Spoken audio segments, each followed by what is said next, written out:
Students, welcome back to my channel Enjoy Learning. In this video, I'll teach you how to solve questions of exercise 9.2. But before starting बेटा, क्योंकि exercise 9.2 में अब हमारे पास different shapes हैं, जैसे कि 9.1 में हमारे पास स्क्वायर था, रेक्टेंगल था, है ना, और उसके हम लोगों ने सारे एरिया, पेरीमीटर के, डायगोनल के फॉर्मूला सब लर्न कर लिए हैं. अब इस एक्सरसाइज में हमारे पास पैरेललोग्राम है और ट्राइंगल है. सो देखिए बेटा, ये जो फर्स्ट शेप है ये होता है हमारा पैरेललोग्राम का shape. What is it's name? Parallelogram. And जो सेकेंड शेप है बेटा वो तो आपको पता ही है, दैट इज़ अ ट्राइंगल. अब एक पैरेललोग्राम का पेरीमीटर और एरिया हम लोग कैसे फाइंड करते हैं ना बेटा, तो सबसे पहले हम लोग पैरेललोग्राम की प्रॉपर्टी जान लेते हैं. पैरेललोग्राम की प्रॉपर्टीज़ क्या होती हैं कि पैरेललोग्राम में जो आमने सामने वाले साइड्स होते हैं, जिनको हम लोग इंग्लिश में क्या कहते हैं, ऑपोजिट साइड्स कहते हैं, वो दोनों साइड्स जो होते हैं वो इक्वल होते हैं. जैसे कि अगर मैंने कहा कि ये वाला साइड जो है ये 5 सेंटीमीटर है, तो ये इसके सामने वाला साइड, ऑपोजिट साइड कौन हुआ, ये वाला, तो ये भी कितना होगा, 5 सेंटीमीटर होगा. उसी तरीके से ये दोनों हमारे आमने सामने वाले साइड है ना, ऑपोजिट साइड्स हैं, तो इन दोनों की भी लेंथ कैसी होती है, सेम होती है. अगर ये 3 है तो ये भी कितना हो जाएगा, 3 सेंटीमीटर हो जाएगा. तो ये एक प्रॉपर्टी होती है पैरेललोग्राम्स की कि in a parallelogram write it down. Okay, मैं जो डिक्टेट कर रही हूँ वो लिखिए. सबसे पहले ऊपर आप ये हेडिंग लिखिए पैरेललोग्राम, फिर उसके बाद आप ये पैरेललोग्राम ड्रॉ करिए और फिर उसके बाद आप ये प्रॉपर्टी लिखिए जो मैं डिक्टेट कर रही हूँ. In a parallelogram opposite sides are equal. ठीक है बेटा. आफ्टर राइटिंग इट डाउन, अब हम लोग को एक और प्रॉपर्टी जाननी है कि जो ऑपोजिट साइड्स होते हैं ये इक्वल होने के साथ साथ पैरेलल भी होते हैं. कैसे होते हैं? पैरेलल. पैरेलल का मीनिंग क्या होता है, याद है? तो बेटा देखिए, पैरेलल का मीनिंग होता है कहीं भी दो साइड्स को या दो लाइंस को हम लोग पैरेलल सिंपली कब कहते हैं, जब उनके बीच का जो गैप होता है वो बिल्कुल सेम हो. इस पॉइंट पे भी हमने देखा बीच में सेम गैप है, इधर थोड़ा आगे चल के भी देखा सेम गैप है. तो ऐसी लाइंस सेगमेंट्स, ऐसे साइड्स जिनके बीच का गैप हमेशा सेम रहता है. तो देखिए, अगर हम लोग अपोजिट साइड्स को देखें पैरेललोग्राम के, सो हम लोगों को दिख रहा है ना कि इन साइड्स के बीच में सेम गैप है. ये नहीं कि हाँ अभी ये यूँ हो फिर ये यूँ होता जाए, ये नीचे वाले साइड के पास में आ गया है ना, तो यहाँ पे ज़्यादा डिस्टेंस होगा, यहाँ पे कम डिस्टेंस होगा. तो ऐसा नहीं है. सो जो लाइंस हमारी ऐसी होती हैं कि उनके बीच का गैप हमेशा सेम रहता है, कितना ही आप आगे चल के आप चेक कर लें, तो ऐसी लाइंस को हम लोग क्या कहते हैं, पैरेलल लाइंस कहते हैं. तो एक पैरेललोग्राम के जो अपोजिट साइड्स होते हैं वो कैसे होते हैं, पैरेलल होते हैं. पैरेलल लाइंस को हम लोग एक और तरह से भी डिफाइन कर सकते हैं कि क्योंकि इनके बीच का गैप हमेशा सेम रहता है, तो ये कभी भी एक दूसरे को कट नहीं कर सकती है ना. हम लोग चाहे इनको कितना ही आगे बढ़ा लें, ये हमारे कभी भी एक दूसरे को कट नहीं करेंगे. ऑन द अदर हैंड जो लाइंस पैरेलल नहीं होती हैं, तो जैसे कि एक यूँ है और दूसरी यूँ है, तो देखिए इनके बीच का गैप कम ज़्यादा है ना. इस पॉइंट पे इतना सारा गैप है, थोड़ा आगे बढ़े तो यहाँ पे तो गैप कम हो गया. तो ऐसी लाइंस में क्या होता है, इनको जब हम लोग आगे बढ़ाते हैं तो एक पॉइंट पे ये दो मिल जाती हैं. तो ऐसी लाइंस को हम लोग क्या कहते हैं, इंटरसेक्टिंग लाइंस कहते हैं. ये वाली लाइंस इंटरसेक्टिंग होती हैं और जिनके बीच का गैप फिक्स रहता है, जो कभी भी एक दूसरे को कट नहीं करती हैं, उनको हम लोग कहते हैं पैरेलल लाइंस. इंटरसेक्टिंग मतलब कट करने वाली लाइंस. ठीक है बेटा. सो ये आपका कॉन्सेप्ट क्लियर हो गया. तो जो हमने आपको डिक्टेट किया था कि in a parallelogram opposite sides are equal, उसी के आगे ऐड कर दिए इक्वल के बाद and parallel. Opposite sides are equal and parallel. तो चलिए बेटा, अब हम लोग पैरेललोग्राम के ही बारे में और डिटेल में बात कर लेते हैं.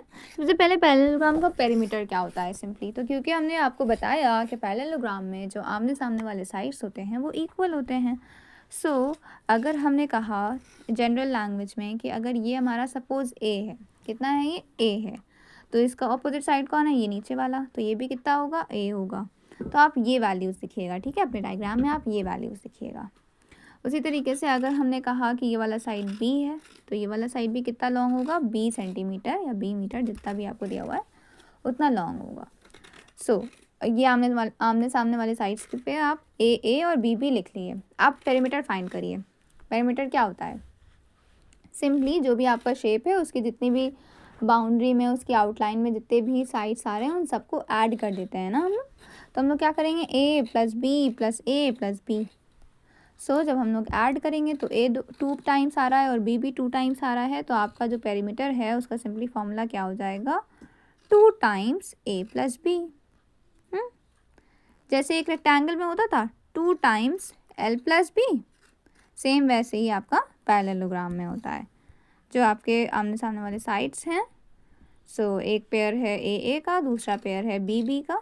सो आपका पेरीमीटर क्या हो गया, simply 2a plus B. So write it down and आपको ये लर्न करना है। नेक्स्ट अब बात आती है बेटा एरिया की।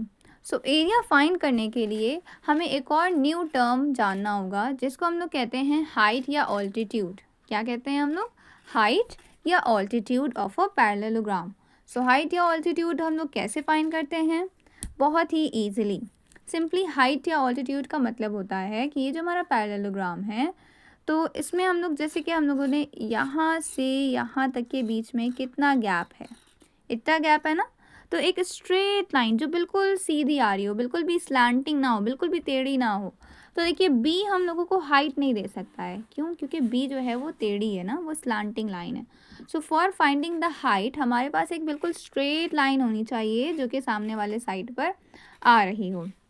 तो स्ट्रेट लाइन के बारे में हमें कैसे पता चलेगा बेटा, स्ट्रेट लाइन हाइट जो है बेटा वो हमेशा जो सामने वाले साइड पे आती है, तो आपको एक साइड पे वो ऐसे दिखाएंगे कि इसका मतलब क्या होगा, 90 डिग्री है ना। ये शेप कौन से एंगल का होता है, 90 डिग्री एंगल का शेप होता है ना। तो जो हाइट होती है बेटा, जो स्ट्रेट लाइन होती है बिल्कुल, वो हमेशा सामने वाले साइड के साथ 90 डिग्री का एंगल बनाती है। सो अब आपकी ये जो लाइन सेगमेंट है, ये यहाँ पे भी बन सकती है, यहाँ पे भी बन सकती है। अभी मैं इसका आपको एक और तरीका भी बताऊंगी, है ना। तो बात क्या है कि जो हमारी हाइट है, हाइट बेटा जिस साइड पर आ रही है, हाइट कौन से साइड पर आ रही है, ए पे आ रही है ना। तो इसीलिए ए हमारा बेस कहलाता है। क्या कहलाता है, ए हमारा बेस कहलाएगा। इस केस में बी जो है वो बेस नहीं कहलाएगा। तो हमारा, क्योंकि जिस साइड पर आपकी हाइट आ रही होगी वो वाला साइड हमारा बेस कहलाएगा। तो आपका सिंपली एरिया का फॉर्मूला क्या होता है, सिंपल एरिया का फॉर्मूला होता है बेस इनटू हाइट। तो अगर हमने बेटा इस हाइट को स्मॉल h से डिनोट किया है और हमारा बेस कौन है, बेस है a। ये चीज़ बहुत इंपॉर्टेंट है, क्योंकि अभी भी जब हम दूसरा केस बताएंगे ना तब आपको समझ में आएगा कि कितना इंपॉर्टेंट है ये। बेस कौन है इस केस में, a है ना कि b। तो a इंटू सिंपली क्या कर देंगे, h कर देंगे। एक ये फॉर्मूला हो गया एरिया का। अब हम लोग आपको दूसरा केस बताते हैं। तो सेकंड केस क्या है बेटा कि हमारा यही पैरेललोग्राम है, बट अगर हमारी जो अब जो हाइट है वो अब हमारी अब इन दोनों साइड्स के बीच में ली गई है ना, इन दोनों साइड्स के बीच में ली गई है, तो हमारा जो बेस है वो कौन बन जाएगा, बी बन जाएगा। सो क्यों, क्योंकि देखिए पहली बात, हाइट कैसे हमेशा आपको दिखाई जाएगी, हमेशा याद रखना है। जैसे कि किसी भी वो उन्होंने इस वर्टेक्स से हाइट निकाली तो वो सामने वाले साइड पे आएगी और यहाँ पे वो 90 डिग्री का एंगल मोस्ट केसेस में वो दिखाएंगे। इस तरीके से 90 डिग्री का एंगल दिखाएंगे। तो आपको समझ आना होगा कि ये कौन है, हाइट है। वैसे भी बीच में जो भी एक लाइन है वो कौन है, हाइट ही तो है ना, बीच में कोई साइड तो होता नहीं है। सो हमारा ये कौन है, हाइट है। तो अगर आपकी साइड जो है वो बी पे फॉल हो रही है, अब हमारी साइड कौन से अब हमारी जो हाइट है वो कौन सी साइड पर आ रही है, बी पर आ रही है।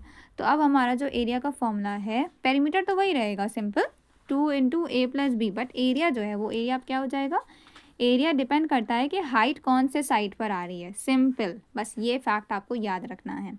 तब क्योंकि आपकी जो हाइट है वो बी पर आ रही है, तो आपका एरिया का ये फॉर्मूला हो गया B into the height H. ठीक है, तो इस तरीके से पैरेललोग्राम के एरिया के आपके पास 2 3 होते हैं। क्या ये डिपेंड करता है कि आपकी जो हाइट है वो कौन से साइड पर आ रही है। सपोज अगर हमने कहा कि ये 5 है और बी जो है वो 3 है ना, 3 सेंटीमीटर, और हाइट जो है वो 2 सेंटीमीटर है, तो हम आपको फॉर्मूला पता है बेस इंटू हाइट एरिया का, है ना। तो आप हाइट तो आपकी 2 ही है, लेकिन जो बेस है उसे आप ए लेंगे या फिर बी लेंगे, बेस किसको लेंगे, जिस पर हाइट आ रही है। तो हाइट किस पे फॉल हो रही है, बी पर फॉल हो रही है, तो इसीलिए बेस हम बी को लेंगे। तो सिंपली मतलब कि बेस इंटू हाइट मतलब 3 इंटू 2, है ना। तो आपका एरिया क्या आ गया, सिंपल 6 सेंटीमीटर स्क्वायर। तो ये आपका एरिया का फॉर्मूला हो गया, ये आपका पेरीमीटर का फॉर्मूला हो गया। Now we come to a triangle. अब जल्दी से ट्राइंगल के भी हम लोग फॉर्मूलाज जल्दी से लर्न कर लेते हैं एंड देन हमारा ये डन. सो अगर ट्राइंगल में सपोज़ ये साइड है ए, ये साइड है बी और ये साइड है सी सेंटीमीटर, तो पेरीमीटर तो सिंपली क्या हो जाएगा, perimeter is equal to the sum of all the sides, है ना, पूरी बाउंड्री में जितने भी साइड्स आ रहे हैं, तो ए प्लस बी प्लस सी, सिंपल.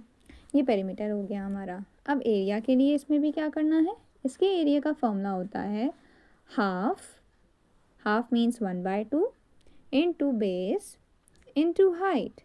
हाँ, यहाँ पे बी ना लिखिए, यहाँ पर बी ना लिखिए, उससे आप ये वाले बी से कंफ्यूज हो जाएंगे. पूरा फुल लिखिए, बेस इंटू हाइट. अब इसमें भी वही चीज़ बस ध्यान में रखनी है कि हाइट वाली बात क्या होती है, हाइट एक स्ट्रेट लाइन होती है जो कि सामने वाले साइड के साथ 90 डिग्री का एंगल बना रही होती है. और हमेशा याद रखिएगा कि हाइट जो है वो वर्टेक्स से स्टार्ट होती है, मतलब किसी कॉर्नर पॉइंट से स्टार्ट होती है. जैसे कि हाइट यहाँ से स्टार्ट हुई, सामने वाले साइड पर आई, तो अगर हाइट जो है हमारी वो बी पर आ रही होगी, ये एच है, तो हमारा फॉर्मूले में हम लोग क्या मल्टीप्लाई करेंगे, कौन से साइड को बेस लेंगे, हम लोग बी को बेस लेंगे. वही कॉन्सेप्ट है जो आपका पैरेललोग्राम में कॉन्सेप्ट था. और हाइट आपकी एच हो गई. इसी तरीके से अगर हम अपना ट्राइंगल चेंज कर दें, मतलब कि अगर हम अपनी हाइट चेंज कर दें, एक्चुअल में हाइट को अब हम दूसरे साइड पे फॉल कराएं, है ना. आपको ये सारे डायग्राम्स बनाने हैं. पहले वो ये वाला डायग्राम, उससे ये फॉर्मूला आ गया एरिया का. अब अगर हाइट बदल गई, जैसे हमने कहा, अब आपकी हाइट जो है वो सी वाले साइड पर फॉल हो रही है, ठीक है, यहाँ से फॉल हो रही है ना, इस कॉर्नर से फॉल होगी, तो सामने कौन सा साइड है, यहाँ ये वाला सी साइड है. सो अगर हमारी हाइट जो है वो सी पे फॉल हो रही है, तो हमारा जो बेस है वो कौन बन जाएगा, सी बन जाएगा. सिंपल, बस ये कॉन्सेप्ट याद रखना है. जिस भी साइड पर आपकी हाइट फॉल हो रही है, वो वाले साइड को आपको बेस की जगह पे एरिया के फॉर्मूले में पुट करना है. पेरीमीटर तो हमेशा यही सेम रहेगा. सो जब आपका ये वाला केस होगा, तो आपका जो एरिया का फॉर्मूला है ना, आप ये वाला ट्राइंगल बनाइए और इस वाले ट्राइंगल के नीचे आप एरिया का फॉर्मूला सिंपली लिख दिए, half multiply by C into H. उसी तरीके से थर्ड केस का आप खुद से बना दिए. तो सिंपल है, बस आपको देखिए ट्राइंगल देखना है. जैसे कि आपको ये दिया हुआ है बेटा 3 सेंटीमीटर, ये दिया हुआ है आपको 4 सेंटीमीटर, ये दिया हुआ है आपको 2 सेंटीमीटर. तो आपको सोचना होगा ना कि हम किसको बेस में पुट करें, है ना. कुछ बच्चे सोचते हैं अरे जो नीचे है बॉटम में है उसको बेस, वो बेस है. नहीं, ऐसा नहीं.